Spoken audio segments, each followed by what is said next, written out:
Uma moça inocente foi trancada num galpão como castigo, mas um vaqueiro solitário a libertou e chocou a todos. A porta do galpão se abriu como a tampa de um caixão. A luz da madrugada cortou a escuridão, revelando uma silhueta contra o sol nascente. Poeira dançava no raio dourado e, em algum lugar nas sombras, correntes batiam contra a madeira velha. As botas do vaqueiro pisaram no chão de terra batida com o peso do próprio julgamento. Sua mão calejada segurou a tábua da porta, juntas brancas como osso, enquanto olhava para a escuridão onde a inocência havia sido enjaulada feito animal bravo. O cheiro de capim seco misturado com medo e vergonha pairava pesado no ar. Lá fora, a cidade prendeu a respiração, esperando a explosão que despedaçaria seu senso distorcido de justiça. Quando uma comunidade condena uma alma inocente à escuridão e humilhação, você passaria calado ou arriscaria tudo para derrubar os muros da crueldade? Todo o sertão estava prestes a aprender que às vezes a consciência de um homem queima mais forte que 1000 tochas de justiça com as próprias mãos. Mas o que aconteceu no próximo segundo marcaria este momento na alma de cada testemunha, mudando para sempre o que coragem significa nas terras sem lei do interior. 3 dias antes, o sol tinha beijado o horizonte com a gentileza de um carinho de mãe, pintando a caatinga infinita em tons de âmbar e ouro. João Batista montava sua égua Rosília pela trilha conhecida que contornava Pedra Branca, um povoado esculpido na terra teimosa por gente que acreditava que trabalho pesado podia domar qualquer chão bravo. Suas mãos calejadas seguravam as rédeas com jeito de quem nasceu na sela, e seus olhos cinzentos inspecionavam a terra que chamava de lar há 15 anos. O vento trazia o perfume de mandacaru e fogueiras distantes, uma sinfonia pacífica que sempre acalmou seu coração inquieto. João vivia sozinho numa casa de taipa a 2 quilômetros da cidade. Escolha deliberada, depois de perder sua mulher Chiquinha para o Quifo 3 invernos atrás. A solidão tinha virado sua companheira, quebrada só por viagens semanais à Pedra Branca para buscar mantimentos e a cachaça ocasional no boteco do seu Dimas. O povo da cidade o respeitava como homem de poucas palavras, mas caráter firme, alguém que cumpria o que prometia e cuidava da própria vida. Sua rotina diária era simples: cuidar do pequeno rebanho de cabras, consertar cercas, ler a luz do candeeiro e lembrar do riso da Chiquinha na quietude da noite. Mas nesta manhã particular, enquanto João guiava sua égua rumo à cidade, a tranquilidade de sempre parecia diferente, mais pesada, como nuvens de tempestade se juntando num dia claro, prometendo encrenca que ainda não tinha mostrado a cara. Os passarinhos pareciam mais quietos e até os grilos tinham parado sua cantoria sem fim. João não conseguia se livrar da sensação de que alguma coisa estava prestes a quebrar a paz frágil de Pedra Branca. Se histórias como esta tocam seu coração, considere se inscrever para não perder o próximo relato poderoso de coragem contra chances impossíveis. Quando João se aproximou da rua principal da cidade, notou um ajuntamento estranho perto da igreja. Vozes subiam e desciam como maré brava, e podia ver o padre Sebastião gesticulando com força para a multidão. As mulheres se agarravam mais forte nos xales, cochichando por trás das mãos, enquanto os homens mudavam o peso de uma bota para outra, queixos duros com determinação sombria. João desmontou e se aproximou devagar, seus instintos avisando que o que tinha mexido neste vespeiro ia mais fundo que fofoca simples. A multidão se abriu de má vontade enquanto ele chegava mais perto, revelando a fonte da agitação. No centro do círculo estava de pé Rosinha da Silva, mal e mal 18 anos, com lágrimas escorrendo pelas bochechas sujas de terra. Seu cabelo preto pendia em ondas embaraçadas pelos ombros, e seu vestido simples de chita estava rasgado na manga. João tinha visto ela antes, trabalhando como costureira para Dona Conceição, sempre quieta e educada, mandando a maior parte do dinheiro para os pais velhos lá no Cariri. Ela estava de cabeça baixa, tremendo feito veado acuado, enquanto as vozes de julgamento batiam nela como ondas contra a pedra. O padre Sebastião levantou a mão pedindo silêncio, seu rosto normalmente gentil retorcido de raiva santa. Sua voz carregava o peso da autoridade divina enquanto proclamava: "Esta mulher trouxe vergonha para nossa comunidade cristã. Ela se manchou com pecado e corrupção, e pela palavra de Deus tem que enfrentar as consequências da sua maldade." A multidão murmurou concordância, balançando cabeças como capim dobrando num vento cruel.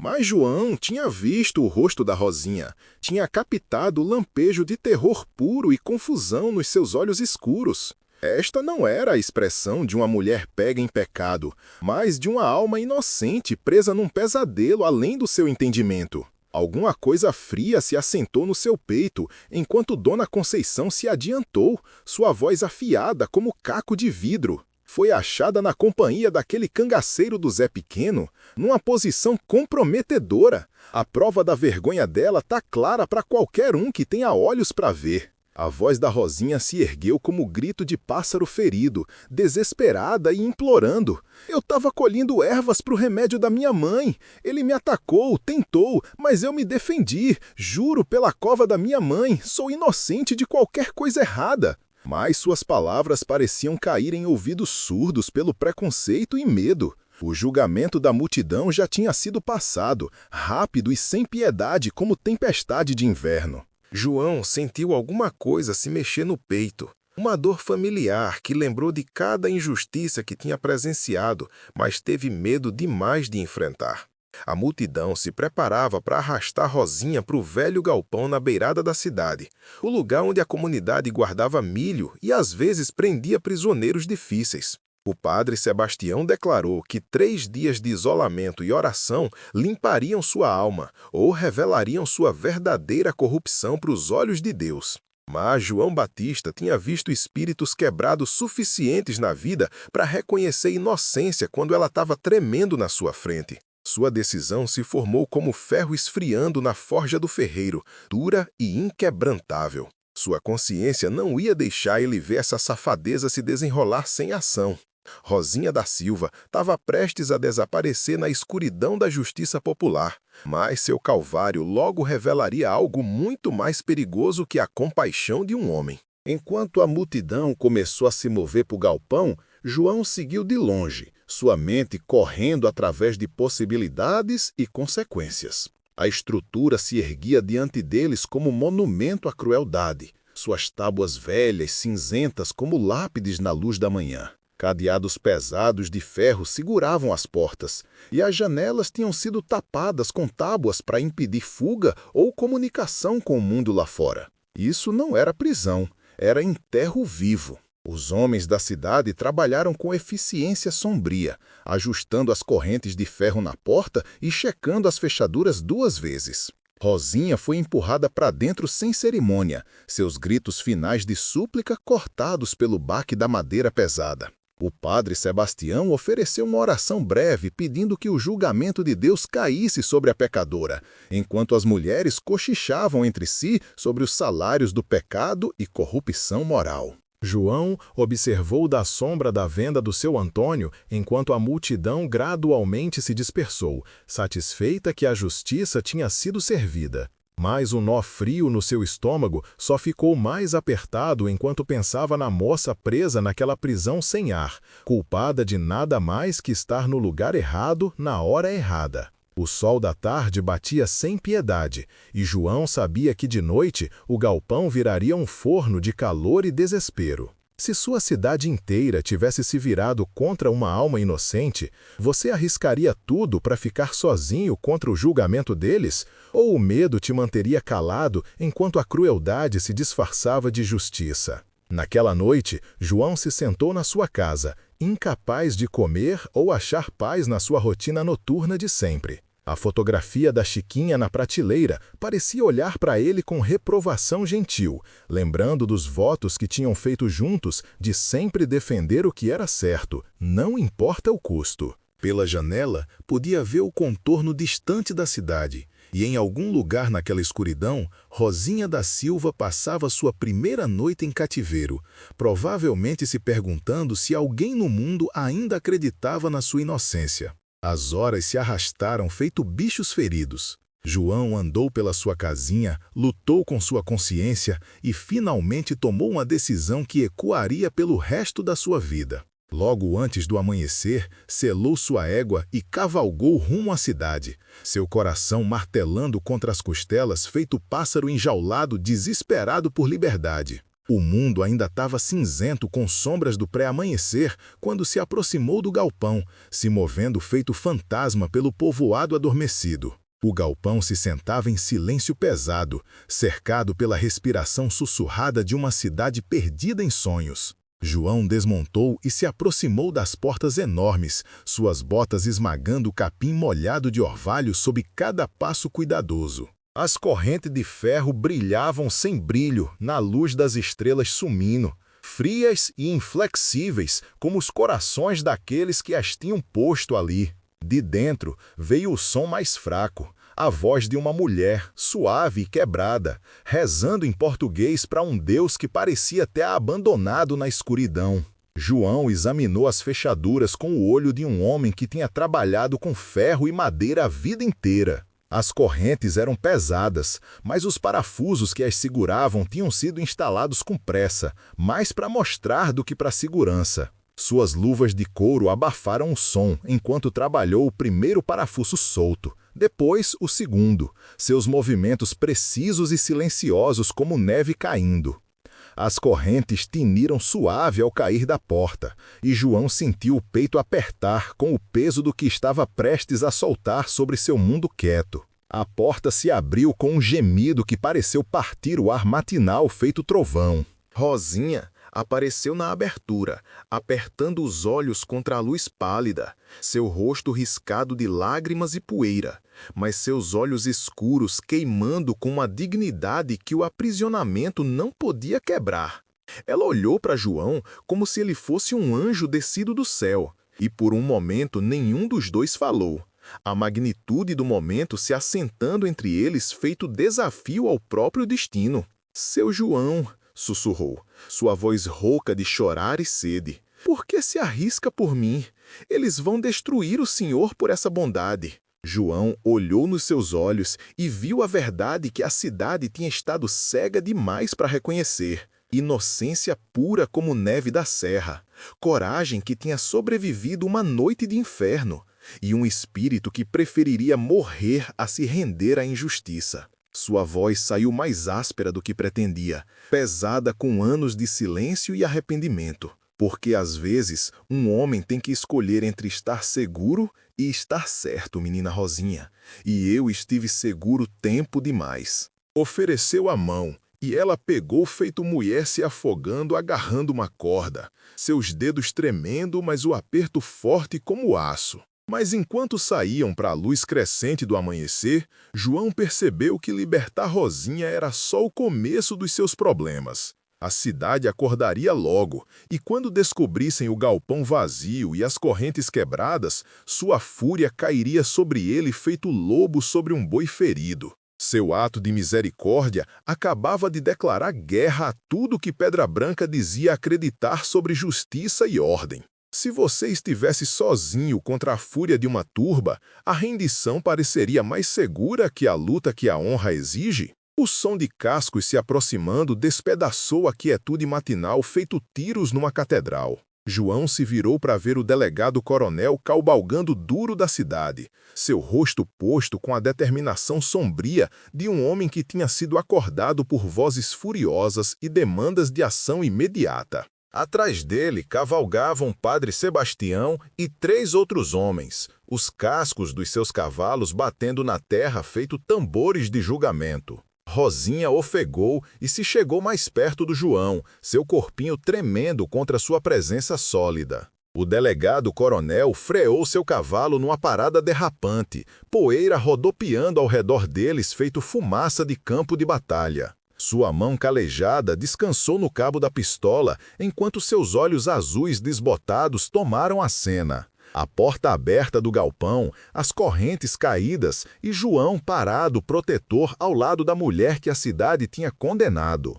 O delegado era um homem justo por natureza, mas anos mantendo paz numa cidade do interior tinham ensinado que, às vezes, a justiça tinha que se curvar à necessidade. João Batista, disse o delegado, sua voz carregando o peso da autoridade oficial e decepção pessoal. Você se excedeu desta vez. Esta mulher foi legalmente detida por decisão do Conselho da Igreja e a boa gente desta cidade. Com que direito interfere na justiça? Suas palavras pairaram no ar feito fumaça de fogo morrendo, amarga e pesada com consequências. João sentiu a mão da Rosinha escorregar na sua, seus dedos gelados feito gelo, mas firmes como pedra. Endireitou os ombros e encontrou o olhar do delegado sem piscar, sua voz carregando 15 anos de respeito conquistado nesta comunidade. Pelo direito de qualquer homem cristão de impedir que sangue inocente seja derramado, delegado.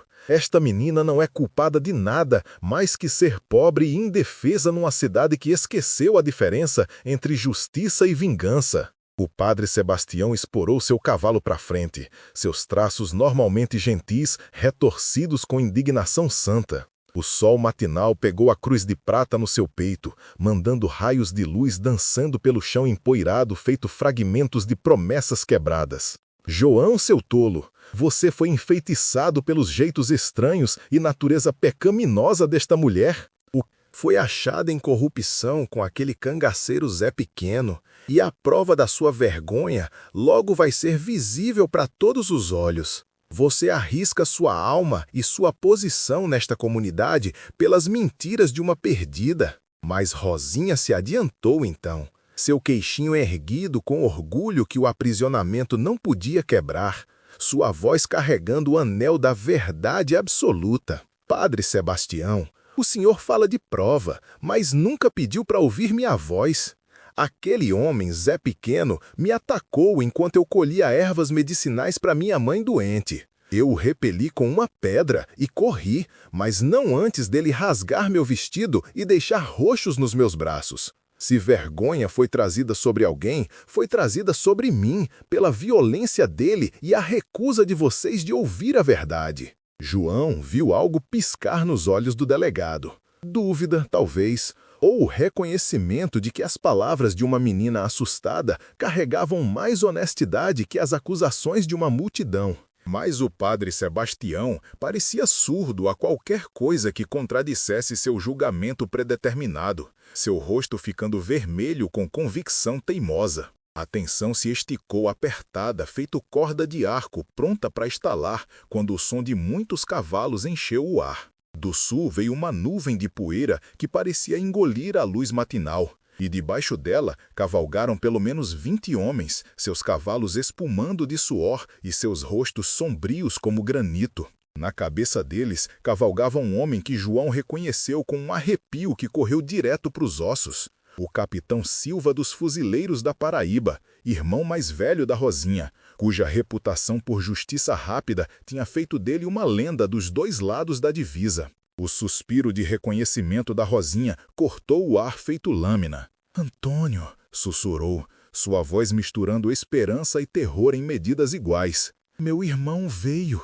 Os cavaleiros se aproximando, se espalharam num semicírculo quando chegaram perto do galpão, suas mãos descansando casual nas suas armas, seus olhos escuros tomando cada detalhe da cena diante deles. O capitão Silva desmontou com a graça fluida de um homem nascido para a sela, suas esporas retinindo suave contra a terra enquanto se aproximava. Era alto para um nordestino, com ombros largos feito cabo de machado e olhos que pareciam ver direto através da alma de um homem. Seu uniforme estava empoeirado de cavalgar duro, mas a medalha de prata no seu peito pegou a luz feito estrela, e a pistola com cabo de marfim no seu quadril carregava o peso da autoridade absoluta. Sua voz, quando veio, era quieta feito neve caindo, mas afiada feito vento de inverno. "Delegado coronel, padre Sebastião, sou o capitão Antônio Silva dos Fuzileiros da Paraíba. Vim buscar minha irmã, Rosinha, que foi tirada do solo paraibano por homens que se chamam de civilizados." Seu português era perfeito, educado em escolas de padre, mas carregando um sotaque que fazia cada palavra soar feito ameaça mal contida. O rosto do delegado ficou pálido, feito osso velho. Incidentes entre estados estavam muito além da sua experiência, e a vista de 20 fuzileiros armados em solo cearense fez seu estômago revirar com possibilidades terríveis demais para contemplar. Capitão Silva, sua irmã não foi tirada, foi detida para sua própria proteção e orientação moral. Os olhos do Antônio Silva acharam Rosinha, e João viu o lampejo de fúria pura que cruzou os traços do capitão enquanto tomou o vestido rasgado dela, seu rosto riscado de lágrimas e as correntas de ferro jogadas abandonadas aos seus pés. Quando falou de novo, sua voz carregava a promessa de violência que faria as guerras de cangaço parecerem piquenique de domingo. Minha irmã foi aprisionada na escuridão por 3 dias sem julgamento, sem prova, sem nem a cortesia de ser permitida falar em sua própria defesa. Na Paraíba, temos nome para homens que enjaulam mulheres inocentes feito bichos. Sua mão se moveu para o cabo da pistola, e cada um dos seus homens se mexeu nas celas, prontos para transformar Pedra Branca num campo de batalha no sinal do capitão. Mas Rosinha se meteu entre seu irmão e os homens da cidade, sua voz carregando uma força que 3 dias de aprisionamento só tinham feito mais forte. Antônio, espera! Tem um homem aqui que me mostrou bondade quando todos os outros mostraram crueldade. Seu João arriscou tudo para me libertar daquela jaula. Ele não é como os outros. Suas palavras pareceram cortar através da tensão, feito luz do sol através de nuvens de tempestade, e o olhar feroz do capitão Silva se virou para o João com interesse novo. João sentiu o peso de 20 pares de olhos sobre ele, julgando seu valor, medindo seu caráter, decidindo se viveria ou morreria nos próximos batimentos. Mas encontrou o olhar do capitão sem piscar, sua voz firme como pedra quando falou. Capitão, sua irmã é inocente de qualquer mal. Vi nos olhos dela, ouvi na voz dela e senti na minha consciência.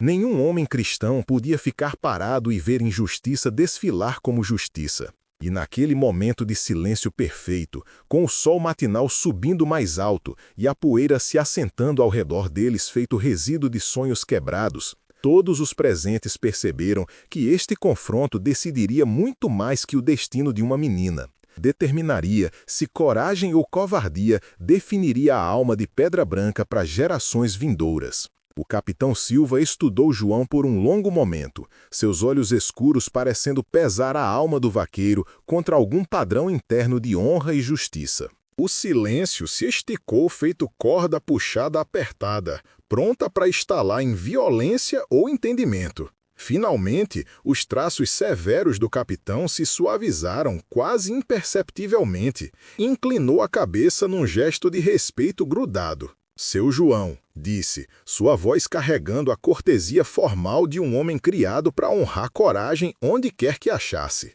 Mostrou à minha família uma bondade que não esqueceremos. Numa terra onde preconceito frequentemente se mascara como lei, escolheu ver verdade em vez de cor, inocência em vez de culpa. Isso fala bem do seu caráter. Mas o padre Sebastião, seu rosto vermelho de indignação santa e orgulho ferido, se adiantou com sua Bíblia apertada contra o peito feito escudo. Capitão Silva, o senhor fala de inocência, mas e a corrupção que ela trouxe para nossa comunidade? E a decadência moral que segue quando influências estranhas corrompem nossos valores cristãos? Esta mulher tem que responder pelos seus pecados diante de Deus e do homem. A expressão do capitão endureceu feito aço, esfriando no ar de inverno. Alcançou sua bolsa de sela e retirou uma pasta de couro, gasta lisa por anos de uso oficial. De dentro dela, tirou um pedaço de papel que parecia brilhar branco na luz matinal. Padre Sebastião, talvez devesse examinar isto antes de falar mais de pecado e corrupção.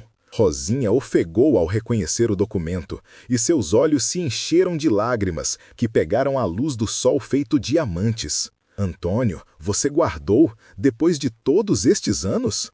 O capitão acenou solenemente e entregou o papel para o delegado coronel, cujas mãos calejadas tremeram ligeiramente enquanto desdobrou o documento oficial. O rosto do delegado passou por uma série de emoções. Confusão, surpresa e finalmente um reconhecimento amanhecendo, que fez ele olhar para Rosinha com olhos novos. Sua voz saiu feito sussurro, mas na quietude matinal carregou para cada ouvido. Este é um certificado de conclusão do Colégio Sagrado Coração, em Recife. Rosinha da Silva se formou com as mais altas honras em educação cristã e filosofia moral. Serviu 2 anos como professora de crianças pequenas antes de voltar para casa para cuidar dos pais doentes. O papel passou de mão em mão entre os homens da cidade e, com cada leitura, suas expressões de certeza desmoronaram feito castelos de areia diante de uma maré entrante. O padre Sebastião olhou para o documento como se tivesse escrito numa língua estrangeira,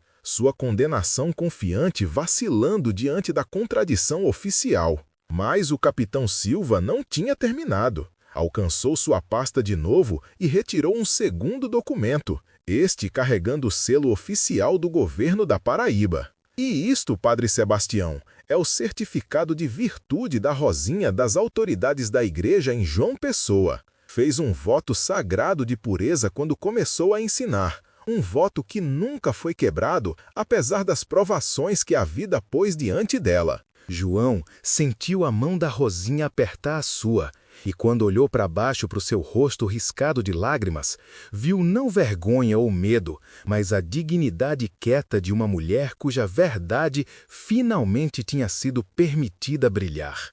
A multidão de homens da cidade arrastou os pés e evitou os olhos uns dos outros, o peso do seu julgamento errado se assentando sobre eles feito mantas de chumbo. O delegado coronel pigarreou, sua voz pesada com o fardo da responsabilidade oficial e arrependimento pessoal. Menina Rosinha, parece que uma grande injustiça foi feita com você. A cidade de Pedra Branca te deve um pedido de desculpas e qualquer reparação que podemos oferecer pelo seu sofrimento. Mas Rosinha balançou a cabeça, sua voz carregando uma força que 3 dias de aprisionamento só tinham refinado em algo mais puro e mais duro. Delegado coronel, não busco vingança contra aqueles que me fizeram mal, mas busco entendimento.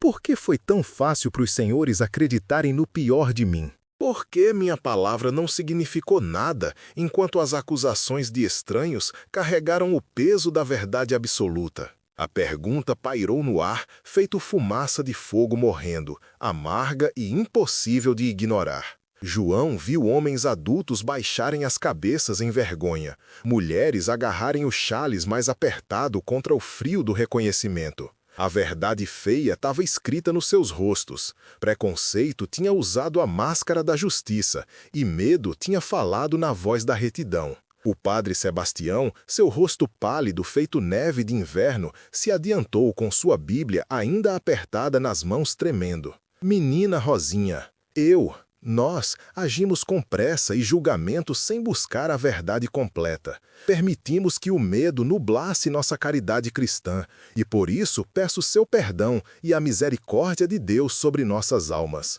Rosinha olhou para o padre por um longo momento, seus olhos escuros parecendo pesar suas palavras contra suas ações. Finalmente, acenou devagar, sua voz suave, mas clara como água da serra. Eu o perdoo, padre Sebastião, mas perdão tem que ser acompanhado de mudança, ou vira sem sentido feito neblina da manhã. O capitão Silva inspecionou a multidão reunida com olhos que pareciam catalogar cada rosto, cada expressão de vergonha e reconhecimento. Quando falou, sua voz carregou a autoridade da lei e a sabedoria da experiência. Povo de Pedra Branca, o calvário da minha irmã revelou algo importante sobre sua comunidade. Vocês têm bons corações, mas permitiram que o medo envenenasse seu julgamento. A pergunta agora é o que farão com esse conhecimento. João sentiu o peso do momento se assentando ao redor deles feito poeira depois de uma grande tempestade. Rosinha estava livre, sua inocência provada, sua dignidade restaurada. Mas as perguntas mais profundas permaneciam sem resposta. O que a cidade aprenderia desta experiência? Cresceriam mais fortes e mais sábios ou simplesmente achariam novos alvos para o seu medo e preconceito? Se você testemunhasse uma comunidade confrontando sua própria capacidade para a injustiça, confiaria que mudariam ou acreditaria que algumas lições só podem ser aprendidas através da dor? Como se lesse seus pensamentos, Rosinha se virou para enfrentar a multidão de gente da cidade, seu corpinho de alguma forma comandando a atenção completa deles. O sol matinal tinha subido mais alto, jogando sombras longas pelo chão empoeirado, e naquela luz dourada ela parecia algo mais que humano, um lembrete vivo do que tinham quase destruído através do seu preconceito e pressa. Povo de Pedra Branca, começou, seu português do interior carregando claro no ar parado. 3 dias atrás, viram uma menina pobre e acreditaram no pior. Hoje, veem documentos e certificados que provam minha virtude e educação. Mas pergunto, qual versão de mim era real? A resposta é as duas. Sempre fui a mesma pessoa, com o mesmo coração, os mesmos valores, a mesma capacidade para o bem e para o mal que qualquer alma humana. O que mudou não fui eu, mas a disposição de vocês de me verem claramente. Dona Conceição, a mulher cujas acusações tinham começado todo este calvário, se adiantou com lágrimas escorrendo pelas bochechas curtidas. Sua voz quebrou ao falar, anos de vergonha enterrada e arrependimento derramando feito água de açude rompido. Menina Rosinha, eu fui quem falou primeiro contra você. Deixei meu medo de gente estranha envenenar minha língua com mentiras e desconfiança. Não mereço seu perdão, mas imploro mesmo assim, porque carregar essa vergonha é mais do que meu coração velho aguenta. Rosinha caminhou até a mulher mais velha e pegou suas mãos, seu toque gentil feito bênção de mãe. Dona Conceição, o medo faz bobos de todos nós às vezes. O que importa é o que fazemos quando reconhecemos nossos erros. A senhora vai me ajudar a ensinar às crianças de Pedra Branca que bondade é mais forte que desconfiança, que entendimento derrota preconceito. A mulher mais velha acenou vigorosamente, suas lágrimas caindo livre agora, lavando anos de amargura e desconfiança. Ao redor delas, outras pessoas da cidade começaram a se adiantar, oferecendo seus próprios pedidos de desculpa e promessas de fazer melhor. João observou esta transformação com espanto, vendo como a graça da Rosinha tinha transformado o que podia ter sido um momento de vingança numa oportunidade para a cura. Mas o capitão Silva levantou a mão pedindo silêncio, sua expressão ainda séria, apesar do clima de reconciliação. Palavras de arrependimento são fáceis de falar, mas mudança requer ação. Minha irmã sofreu 3 dias de aprisionamento, humilhação pública e a ameaça de exílio permanente de uma comunidade que só desejava servir. O que Pedra Branca vai fazer para provar que esta lição verdadeiramente foi aprendida? O delegado coronel se adiantou, tirando o chapéu com o respeito devido a um juramento solene. Capitão Silva, menina Rosinha, proponho que estabeleçamos um conselho de justiça que inclua vozes de todas as comunidades na nossa área, cearense, paraibana e indígena. Ninguém será condenado de novo sem audiência justa e prova apropriada. E construiremos uma escola onde crianças de todos os backgrounds podem aprender juntas, para que a próxima geração cresça vendo vizinhos em vez de estranhos. O padre Sebastião acenou enfaticamente, sua voz mais forte agora que tinha achado seu chão moral de novo. A igreja vai fornecer a terra e financiamento para tal escola. E menina Rosinha, se consentisse em ensinar lá, consideraríamos uma honra ter alguém da sua educação e caráter guiando o aprendizado das nossas crianças. João sentiu um calor se espalhar pelo peito enquanto observava o rosto da Rosinha se iluminar com algo que transcendia perdão e se aproximava de alegria. Isso era o que sempre tinha querido. Não vingança pelos males feitos a ela, mas a oportunidade de fazer algo bonito das cinzas da injustiça. Aceito a oferta de vocês, disse Rosinha, sua voz carregando a força de propósito novo. Mas tenho uma condição. A escola tem que dar as boas-vindas a todas as crianças, não importa a origem da família, a cor da pele ou os erros dos pais. Educação é a luz que expulsa a escuridão da ignorância e do medo. O capitão Silva sorriu então, a primeira expressão genuína de felicidade que João tinha visto nos traços severos do homem. Minha irmã, você transformou inimigos em aliados e ódio em esperança. Nosso pai ficaria orgulhoso. Se virou para se dirigir ao João diretamente, sua voz formal mais quente de respeito. Seu João, arriscou tudo para defender uma estranha inocente. Na nossa família, tal coragem não é esquecida. Se alguma vez tiver necessidade de amigos, só precisa mandar palavra para os fuzileiros da Paraíba e viremos. João sentiu o peso de 20 anos de solidão se erguer dos seus ombros, feito neblina matinal tocada pela luz do sol. Tinha agido só da consciência, esperando nada além de encrenca pela sua bondade. Em vez disso, tinha achado algo precioso, uma comunidade renascida através da provação, uma mulher cuja coragem igualava sua graça, e o conhecimento de que às vezes fazer o certo cria recompensas além da imaginação. Mas Rosinha não tinha terminado de surpreendê-los. Caminhou para o galpão abandonado, sua porta ainda pendurada aberta, feito a boca de alguma fera derrotada. Com suas mãos pequenas, começou a juntar as correntes de ferro que a tinham mantido prisioneira, seu peso quase demais para o seu corpo delgado aguentar. Cada olho observou enquanto arrastou os elos pesados para o centro do grupo, o metal raspando contra a pedra com sons feito dentes rangendo. Estas correntes me amarraram na escuridão por 3 dias, disse, sua voz carregando pelo silêncio feito oração. Mas também amarraram vocês, ao medo, ao preconceito, ao conforto de julgar outros sem conhecer seus corações. Proponho que as derretamos e usemos o ferro para fazer um sino para nossa escola nova. Toda vez que tocar, vai nos lembrar que liberdade e educação andam de mãos dadas, que ninguém deveria ser acorrentado pela ignorância dos outros. O simbolismo era perfeito, e João viu seu impacto ondular pela multidão feito pedras jogadas em água parada. Dona Conceição foi a primeira a se adiantar e ajudar Rosinha a levantar as correntes, seguida pelo padre Sebastião, depois o delegado coronel, até que metade da cidade estava trabalhando junto para carregar os instrumentos de injustiça rumo à forja do ferreiro.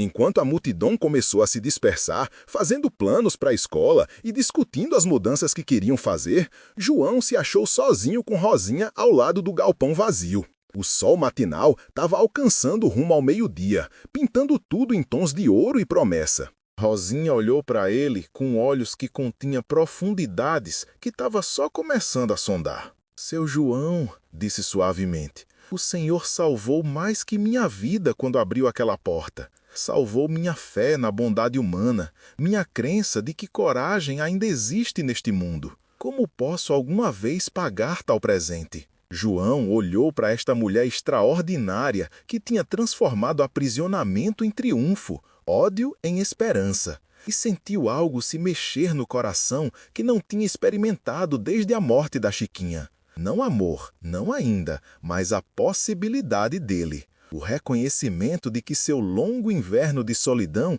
podia estar terminando. Menina Rosinha, disse, sua voz áspera com emoções que tinha mantido enterradas tempo demais. Ver você transformar esta injustiça em algo bonito é pagamento suficiente para qualquer homem. Mas se verdadeiramente quer me pagar, ensine bem essas crianças. Ajude elas a crescerem no mundo onde a cor da pele de uma pessoa importa menos que o conteúdo do seu caráter. Rosinha sorriu então e João pensou que nunca tinha visto algo tão bonito quanto esperança refletida num par de olhos escuros que tinham olhado para o inferno e escolhido ver o céu no lugar. Vou ensinar ela, seu João. E talvez, se consentisse em visitar a escola às vezes, pudesse ensinar sobre coragem, como a consciência de um homem pode acender um fogo que queima a escuridão do medo de uma comunidade inteira. Enquanto caminharam de volta rumo à cidade juntos, João percebeu que seu ato de rebelião tinha criado algo muito maior do que jamais tinha imaginado. Rosinha da Silva estava livre, mas mais importante, Pedra Branca também estava livre.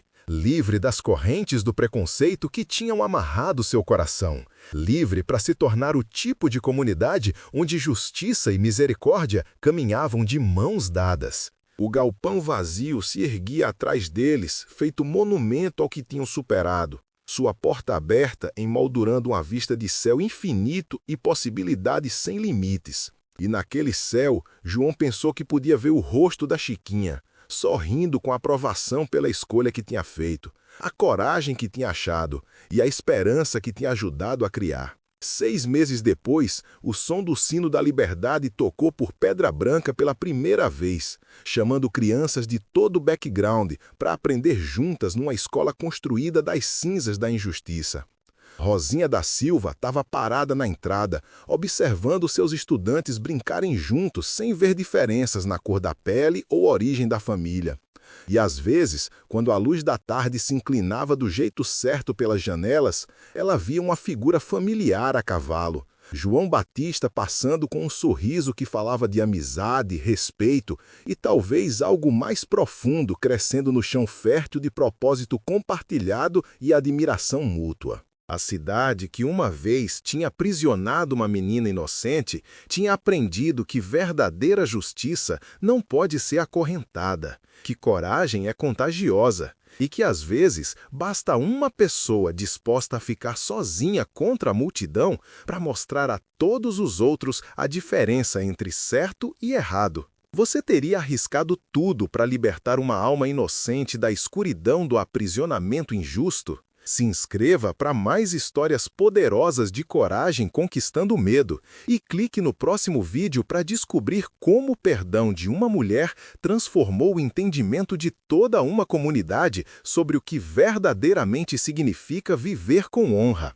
A próxima história vai te mostrar uma reviravolta do destino tão poderosa que vai mudar como você vê justiça para sempre.